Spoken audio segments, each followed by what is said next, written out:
বন্ধুরা, তোমরা কেমন আছো? আশা করি সবাই ভালো আছো। তো আজকে আমরা বানাবো পিৎজা। দেখো, তো পিৎজাটাকে আমরা প্রথমে বেলে তারপরে গরম করে নিলাম, তারপরে ভিতরে ঢুকিয়ে একটু গরম হতে দিলাম।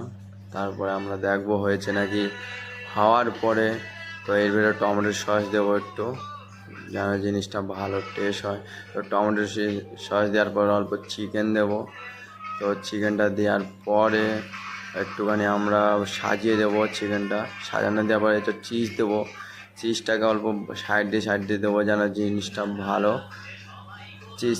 চিজের একটা ফ্লেভার যেন আসে। তো তারপরে আমরা ক্যাপসিকাম দিয়ে সাজিয়ে নিলাম। তো ক্যাপসিকাম দেওয়ার পরে আবার ভিতরে ঢুকিয়ে দেবো। তো আমাদের ফাইনালি হয়ে গেছে। তো দেখো কি সুন্দর লাগছে। তো এইটা খেতে অসাধারণ টেস্ট লাগে। তো যারা পিৎজা ট্রাই করুনি তারা একবার পিৎজাটা ট্রাই করে দেখতে পারো বাড়িতে। তো পিৎজাটা ভীষণ টেস্ট এবং সুস্বাদু, যাদের যাদের দেখে খুব ভালো